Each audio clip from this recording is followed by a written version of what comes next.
to another episode of Looking Within, the Farnum podcast. My name's Mark, and with me today I have Barbara Patterson, who I just had the pleasure of spending the day with, which was great.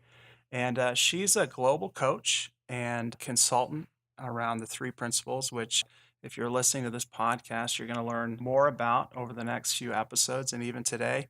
And I have Chris with me, and we're just going to have a conversation around the three principles. And Chris has a few questions that he wants to ask, and we're just going to kind of get into it. So, welcome. Thanks Great. for I'm really spending glad some to be time with here. us. Yeah, Thank you, thank you. Mark. Thank you, and thank you for being here, Barbara. It's really nice to have you here. We have you here for 3 days at the Farnum Center teaching staff. I was hoping you could introduce yourself and talk a little bit about the work you do before we get into some of the questions, so our listeners have a better understanding of who you are and what you do. Yeah, sure. Well, first of all, thanks for the invite. And I love that you guys are doing this. I live in Portland, Oregon, and I've been in the field of leadership development and coaching for most of my career, organizational development. And about 7 years ago, I got introduced to this understanding that we call the three principles.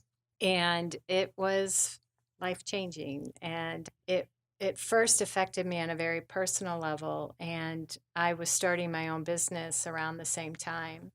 And I decided, oh, this is the conversation and the work I want to do with people. And then when I started to see the relevance, not just in helping people personally, but in helping people in whatever they're up to in their life, whether it's business or family, relationships, any area, then I started to see more and more what a rich conversation this was for teams and people to be having too. Yeah, well, that's interesting because with the diversity of different problems you come across in your job, it's interesting that you just do the three principles with all the different techniques and philosophies that are out there. Why Yeah. not something more eclectic? Why do you think that you're just teaching the three principles at this point? It's a good question because if you're a consultant and you go in and you help around team or leadership or you're a coach, the usual idea is I've got to get a bag of tricks, Yes. right? And then I come to the party with my bag of tricks. And based on what's needed or, what will work, I'm looking in my bag of tricks to see and to be helpful. But what this understanding really does is it gets to the heart of the matter.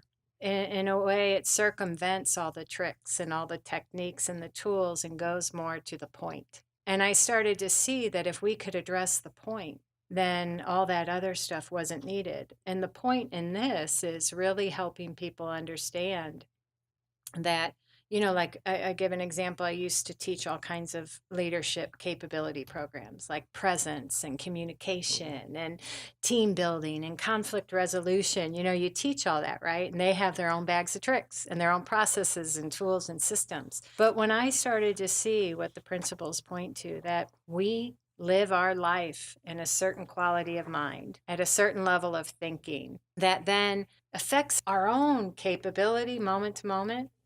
I started to see that the quality of our state of mind, kind of where we're coming from, is the most influential thing and the most helpful thing to see.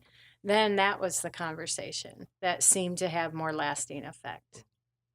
That conversation was more universal. Yeah, exactly. I've had three principles described to me as an inch thick and a mile deep, right? Because Yeah. it's a very simple idea. You can teach everything that you need to know about the three principles in probably an hour.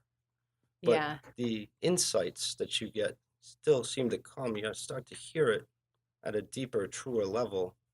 I've been teaching this and learning about it for 3 years now, and I'm more excited about it today than I was Yeah. when I first learned about it. Because there's always new insights, there's always deeper truths available through this understanding. I'm wondering if that's been your experience and if you could share some of the insights that you're excited about, maybe you've rethought about, or something Yeah, you're excited about absolutely. today. Yeah, and I think that ultimately when we understand where our experience is coming from, that's one of the things the principles help us see, that we're only ever experiencing our minds, what our minds are up to. But the other thing they point to is every single one of us has this innate capability, this innate potential, this innate nature that gives us the ability to have fresh thinking, new perspective, fresh ideas. And that's an infinite well. That beyond our thoughts, beyond the circumstance, there's something else alive and within us. And when you start to see that, you see there's no end, there's no limitation to that. And so I love what you just said, because in a way, you start to live life feeling more alive. You know, we spent the day today talking about this very thing. Mm. There's no end in sight to the richness available in life, the connection. You know, I always say, like, maybe this sounds arrogant, but I would have given myself an A on relationship. Mm. I had no clue there was more connection on offer. I didn't know that what was happening internally was actually affecting my ability to connect more deeply with people. And that's been an insight that continues to keep on giving, something that continues to unravel and see that there's more presence, more connection available. Yeah, I like that understanding. My mentor, Richard, once said in a group that I was sitting in listening to him, he talked about how he knows 1/2 of 1% of what these three principles have to offer. And at first, that was a little intimidating because that puts me at like what, 1/16 of a% of this understanding? Yeah, yeah. But in a way, it's reassuring because it's infinitely deep and there's Mhm, no end to this understanding. mhm. I hear things differently today than I heard them even 6 months ago. Yeah, it's like, you know, the people that have been teaching this for 30, 40 years, Yeah, you see that they bring an aliveness Mm. and a freshness, yeah. and you see that. I think it's because they realize, like, there's always more to see. We're always a student of life and and seeing the principles at play, seeing how our experience is coming from within. There's always more depth available. And yet you also learn and see more, and you have a knowing. So it's kind of moving through life with both of those things is true. You know things and you're a student. I love that. I have said once to somebody that since I've started to learn this, that I could spend the rest of my life searching out the mysteries and Yeah. the truth and really only scratch the surface, but Yeah.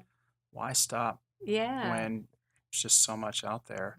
Something I did want to ask you because I know it to be true and I can feel it, but I have trouble putting it into words. Can you talk a little bit about the genuine open-heartedness of coaching from the place of the three principles? Because it's something that you can feel, but it's something I trouble explaining to people. Yeah. The fact that you're curious about it shows me that it's something that's already alive in you. You know, that it's something you already have some level of relationship to, or you wouldn't even be curious about it. So I think that's great. And it was actually my first time here at Farnum that I saw something even deeper for myself here. So what one of the first things I started to see was, as a coach, you're trained, or a counselor even, or a Hmm. therapist, you're trained that your technique, your model, the words coming out of your mouth is what's doing the work, right? So you need more tools, Yeah. right? You need more tricks. But what the principles point us to is that everybody has a knowing and innate nature inside. And in our work in this, what we're really up to is a human to human, soul to soul, real connection. So when I started working in this area, I had to actually let go of all my ideas of what being a good coach was.